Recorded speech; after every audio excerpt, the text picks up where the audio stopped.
오늘의 주요 뉴스입니다. 선박블록 생산으로 재가동에 들어간 군산조선소 운영에 암초가 나타났습니다. 정부 지원으로 진행했던 인력 양성이 내년에는 정부 예산이 대폭 삭감돼 차질이 우려되고 있습니다.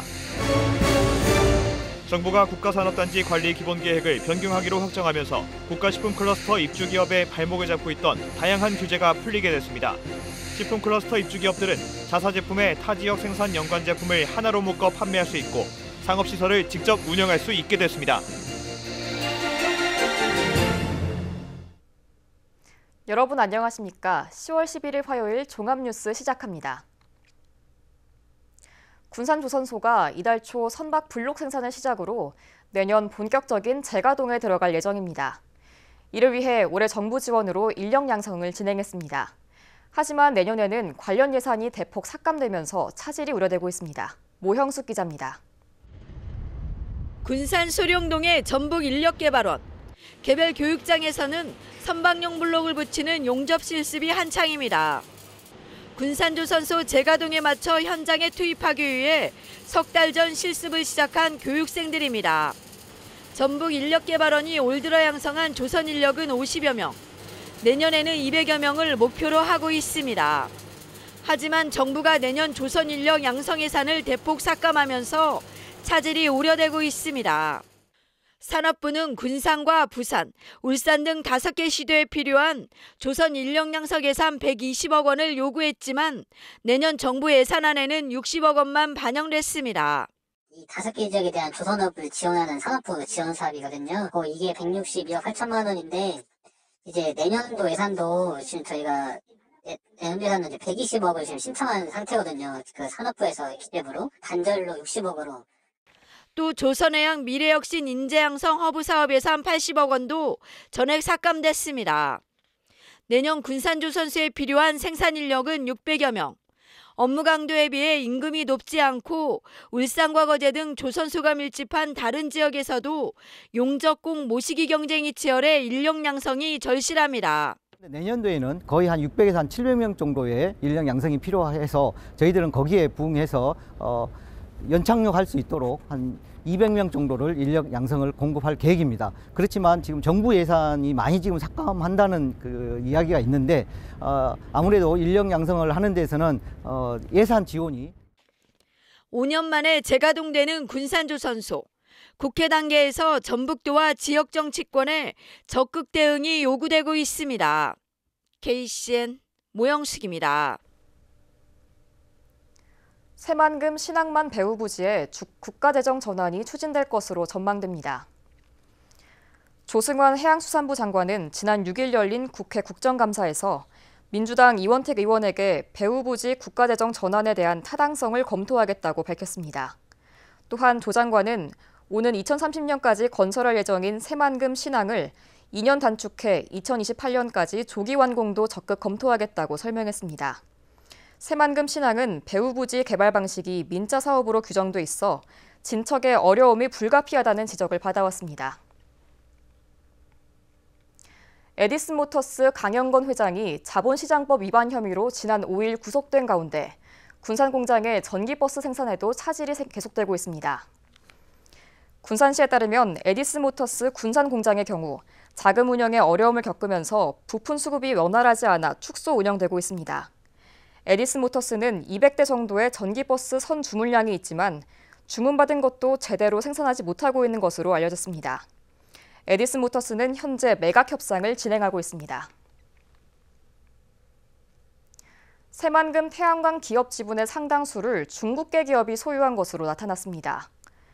국민의힘 박수영 의원이 공개한 한국중부발전 자료를 보면 새만금 육상태양광 3구역을 맡은 세빛발전소는 전체 주식의 48.5%를 중국계 기업인 레나와 태국 기업인 비그린 파워코리아가 소유한 것으로 확인됐습니다. 또 군산시 옥구읍 어을리에 태양광 발전소를 맡은 에너지코는 전체 지분의 71%를 중국계 기업인 레나가 보유하고 있습니다. 두 곳의 발전 사업으로 예상되는 전체 수입액은 5,409억 원입니다. 박 의원은 국가 기간 산업조차 외국으로 넘어가는 문제가 발생했다며 엄정한 수사를 촉구했습니다. 전라북도가 침체된 지역 자동차 산업을 견인하고 국내외 시장 확보를 위해 자동차 대체 부품 산업을 육성합니다. 이를 위해 다음 달까지 자동차 대체 부품 육성 기본 계획이 수립되면 내년에 사전 타당성 조사 용역을 실시해 국가 사업 반영을 추진할 계획입니다. 자동차 대체 부품 글로벌 클러스터 사업은 오는 2028년까지 2천억 원을 들여 대체 부품 품질 인증 플랫폼과 종합 비즈니스 센터, 기업 집적화 단지, 유통 단지 등을 구축하는 내용을 담고 있습니다. 지난해 도내에서 가장 높은 소득을 올린 농산물은 시설 토마토인 것으로 조사됐습니다. 전북농업기술원은 주요 34개 작목을 대상으로 소득조사를 분석한 결과 시설 토마토는 10아르당 1,568만 4천 원의 소득을 올려 1위를 차지했습니다. 이어 시설 딸기는 1,148만 9천 원으로 2위에 올랐으며 파프리카 974만 3천 원 등의 순으로 나왔습니다. 반면 블루베리나 노지포도 등 5개 작목은 소득이 20% 이상 줄었습니다. 익산 푸드통합지원센터 건립이 탄력을 받게 됐습니다. 김수웅 국회의원에 따르면 익산시 푸드통합지원센터 건립 10억 원을 비롯해 송악동 T스테이션에서 평동로까지 이어지는 도로 개설 비용 10억 원, 황등면 도로 환경 개선 3억 등 행정안전부 특별교부세 23억 원을 확보했습니다. 익산시 푸드통합지원센터는 제4산업단지에 만들어지며 송악동 T스테이션에서 평동로를 잇는 도로는 폭 25m, 길이 300m로 개설됩니다. 또 황등명 도로 환경 개선을 통해 2.3km에 대한 아스콘 포장이 이뤄집니다. 익산시가 일자리 정책을 새롭게 마련합니다. 익산시는 오늘 시청 상황실에서 익산시 일자리 정책 수립 용역 최종 보고회를 가졌습니다. 보고회에서는 식료품과 그린바이오 제조업, 신산업 분야 등 산업별 일자리 수요 맞춤 지원을 중점 추진 과제로 제시했습니다. 또 지속가능한 일자리 생태계 구축안 마련의 필요성을 강조했습니다. 시는 이 같은 용역 결과를 바탕으로 추진 타당성이 높고 파급 효과가 큰 과제를 선정할 방침입니다. 군산시 의회가 윤석열 정부의 공공형 노인 일자리 축소 정책 폐기를 촉구하는 결의안을 채택했습니다. 군산시 의회는 제250회 임시회에서 송미식 의원이 발의한 결의안을 전체 22명 가운데 21명의 찬성으로 결의했습니다. 군산시 의회는 노인 일자리 사업은 저소득 노인들에게는 생존의 문제라며 취업이 어려운 고령자들에게 공공형 일자리를 지속적으로 제공해야 한다고 밝혔습니다. 한편 윤석열 정부는 내년도 노인 공공형 일자리 예산 1,925억 원을 삭감해 전국적으로 6만 1,000개가량의 일자리가 줄어들 전망입니다. 한수원이 새만금 수상태양광 발전 사업과 관련해 현대글로벌과의 협약서를 공개하라는 법원의 판결에 불복해 소송을 낸 항고심도 기각됐습니다. 대구고법 제1행정부는 최근 한수원과 현대글로벌이 맺은 협약서 비공개를 위해 진행한 정보공개 거부 처분 취소 항소심을 기각했습니다. 재판부는 해당 사업은 공공성과 공익성이 강하게 요구된다며 협약서 공개를 통해 불필요한 오해나 논란을 해소하고 사업 진행의 투명성을 확보하기 위해 이같이 판시했습니다. 앞서 재판부는 지난 4월 전북환경운동연합이 한수원을 상대로 낸 정보공개 거부 처분 취소 소송에서 환경단체의 손을 들어줬습니다. 검찰이 군산시민발전 주식회사 서지만 전 대표 등 2명에 대해 구속영장을 청구했습니다. 전주지검 군산지청은 지난달 말 경찰이 신청한 서지만 전 대표 등 2명에 대한 구속영장을 청구했습니다. 이들은 지난 6월 김종식 전 도의원을 만나 강임준 군산시장의 금품 선거 의혹에 대한 수사를 무마해달라고 회유했다는 혐의를 받고 있습니다. 정부가 국가산업단지 관리 기본계획을 변경하기로 확정하면서 국가식품클러스터 입주기업의 발목을 잡고 있던 다양한 규제가 풀리게 됐습니다. 앞으로 국가식품클러스터 입주기업들은 자사제품의 타 지역에서 생산된 연간 제품을 하나로 묶어 판매할 수 있고 직접 상업시설을 운영해 소비자를 끌어들일 수 있게 됐습니다. 최정우 기자의 보도입니다. 국가식품클러스터에 입주한 커피 생산업체, 생산공장 외에도 커피를 주제로 한 대형 전시장과 카페를 만들었습니다. 하지만 이곳을 찾는 방문객은 커피를 직접 음미할 수 없습니다. 현행 국가산업단지 관리 기본계획은 지원시설구역으로 분류된 곳에서만 매점 등 상업시설을 운영할 수 있도록 했기 때문입니다. 해당 기업은 부대시설을 만들고도 활용할 수 없는 처지입니다. 소비자들이 뭘 하나를 구입할 때는 그 하나뿐만 아니라 거기에 관련된 복합된 상품을 구입하고 기업들은 그 니드에 소비자 니드에 맞춰서 제품을 양산하고 또 다른 기업하고 콜라보를 해야 되는데 기업의 발목을 잡는 규제는 또 있습니다. 현재 국가식품 클러스터 입주 기업은 현지에서 만든 자체 생산품만 소비자에게 팔 수 있습니다. 마케팅 차원에서 다양한 연관 제품을 묶어서 팔려고 해도 국가식품 클러스터가 아닌 지역에서 만들어진 제품은 허용이 안 됩니다. 그만큼 소비자 욕구에 대응을 하지 못하는 상황입니다. 아무래도 이제 뭐 산업단지 법률이랄지 여러 가지 기타 규정에 대해서 제한력이 많습니다. 여기들은 그 자기 제조원국에 이제 유통, 소분 이런 것들도 제한이 됩니다. 이러한 규제들이 이젠 풀립니다. 지난 8월 한덕수 국무총리가 현장 방문한 이후 기업 요청에 따라 규제 개선이 논의됐고 농식품부와 산업부가 국가산업단지 관리 기본계획을 바꾸기로 했습니다. 앞으로 국가식품 클러스터 입주 기업은 다른 지역에서 생산된 작품을 자신들의 제품과 함께 판매할 수 있고 소비자 유치를 위한 상업시설 운영도 가능해집니다. 정부는 규제 개선으로 국가식품 클러스터 경쟁력이 향상되고 관광과 문화가 어우러진 복합공간 조성도 탄력을 받을 것으로 보고 있습니다. 입주 기업들에게는 경영의 부담을 그만큼 완화시켜주는 거고요. 앞으로 투자가 촉진될 걸로 기대하고 있습니다. 불필요한 규제를 풀어달라고 요구했던 국가식품 클러스터 입주 기업들. 이번에 추진된 규제 개선으로 경영 전략 변화 등의 숨통을 열게 됐습니다. KCN 추정호입니다. 새만금 농생명용지 309 공사로 멸종위기 야생동물 1급인 저어새 서식지가 훼손될 수 있다는 주장이 나왔습니다. 새만금 시민생태조사단은 성명을 내고 농생명용지 309의 수로폭이 50m로 설계된 사실을 확인했다며 이는 저어새가 서식하기엔 지나치게 좁은 면적이라고 지적했습니다. 이어 한국농어촌공사는 물만 있으면 된다는 시각으로 저어새 서식지 훼손 대책을 세우고 있으며 최소 200m의 수로폭이 확보되고 수로가 제방으로부터 100m는 떨어져 있어야 저어새가 살 수 있다고 말했습니다.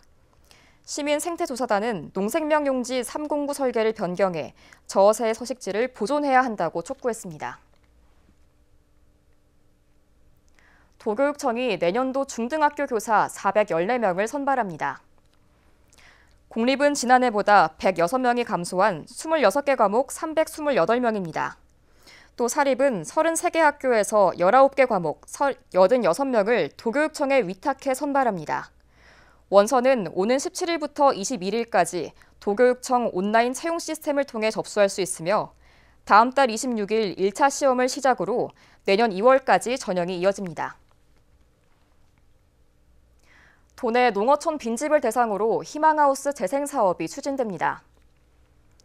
전라북도는 농어촌의 빈집을 활용해 주거 취약계층에게 임대주택을 제공하기로 했습니다. 주택당 2천만 원까지 시설 개선 비용이 지원되며 주거 취약계층으로 선발되면 새로 고친 농어촌 주택을 5년 동안 무상 임대할 수 있습니다. 한편 지난 2년 동안 도내 농어촌 빈집 140여 채가 임대주택으로 재활용됐습니다. 국내 코로나19 신규 확진자 수가 다시 10,000명대를 기록했습니다. 중앙방역대책본부에 따르면 오늘 오전 0시 기준 국내 코로나19 신규 확진자 수는 15,476명으로 집계됐습니다. 감염 경로는 국내 발생 15,381명, 해외 유입 95명입니다. 위중증 환자 수는 313명을 기록했고 사망자는 10명 발생해 지난 7월 12일 이후 가장 적은 수치를 기록했습니다. 도내 코로나19 신규 확진자 수가 400명대로 감소했습니다. 전북도에 따르면 오늘 오전 7시 기준 도내 코로나19 신규 확진자 수는 488명으로 집계됐습니다. 지역별로는 전주 192명을 비롯해 군산 89명, 익산 68명 등입니다. 감염 재상승 지수는 9일 기준 0.91을 기록했고 사망자는 발생하지 않았습니다. 다음은 전북권 뉴스입니다.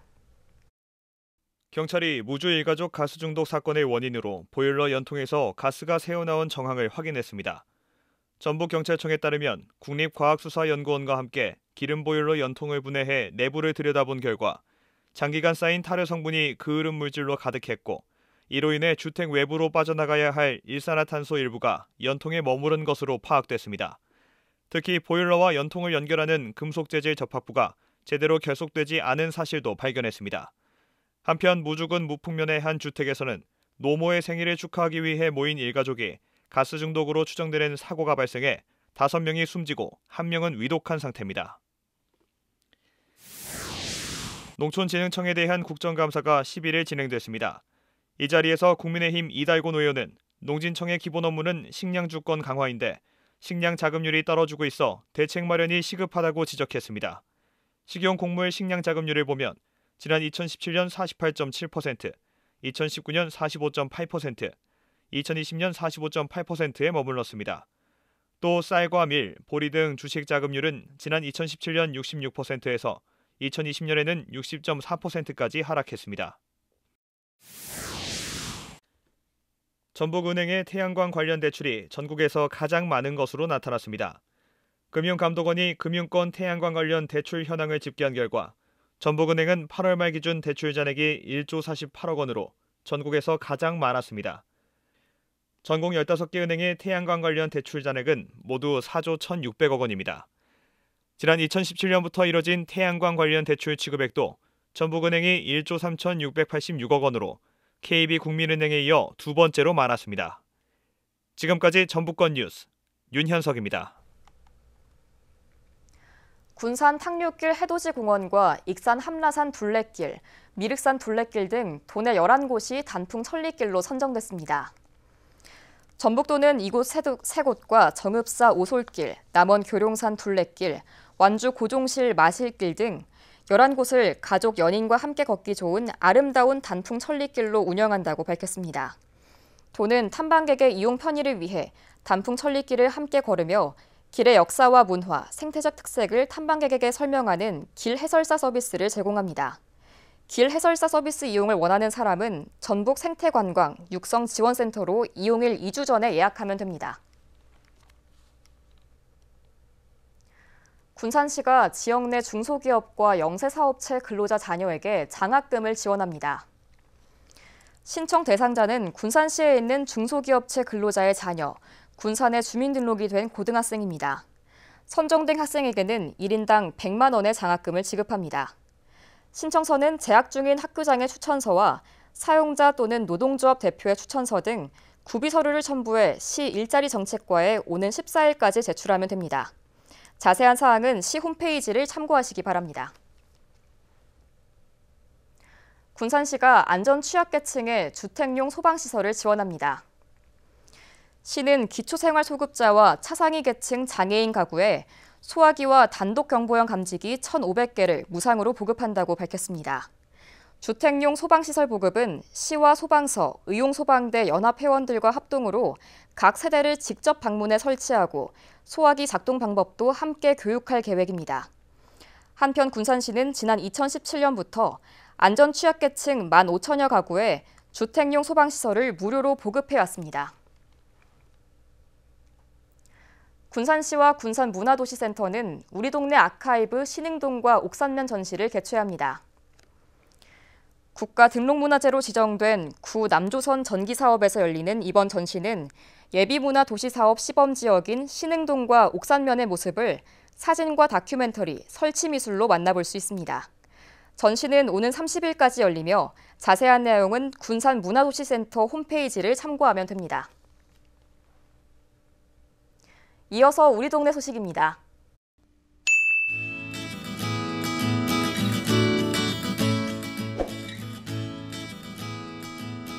군산시 해신동이 건강관리에 어려움이 있는 저소득 취약계층 40세대에 안마기를 지원했습니다.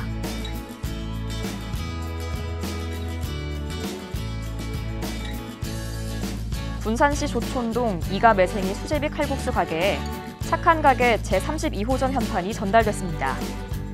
착한 가게 선정은 지역 내 소상공인이 매월 정기 후원으로 지역 주민에게 나눔을 실천하는 캠페인의 일환으로 진행되고 있습니다.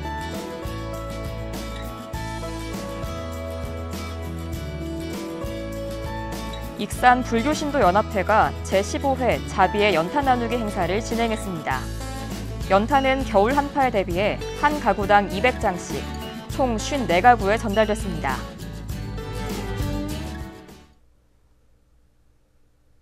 이어서 내일의 날씨입니다.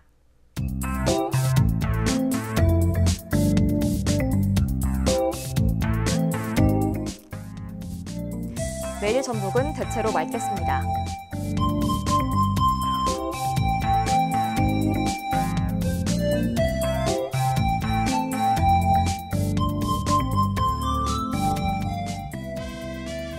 내일 기온은 최저 기온은 2도, 최고 기온은 22도를 기록하겠습니다.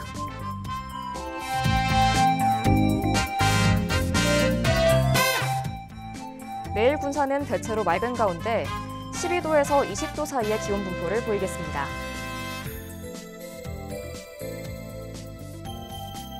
익산도 맑으며 11도에서 20도 사이의 분포를 보이겠습니다.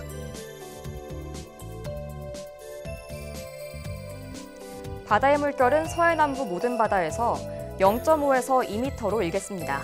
날씨였습니다.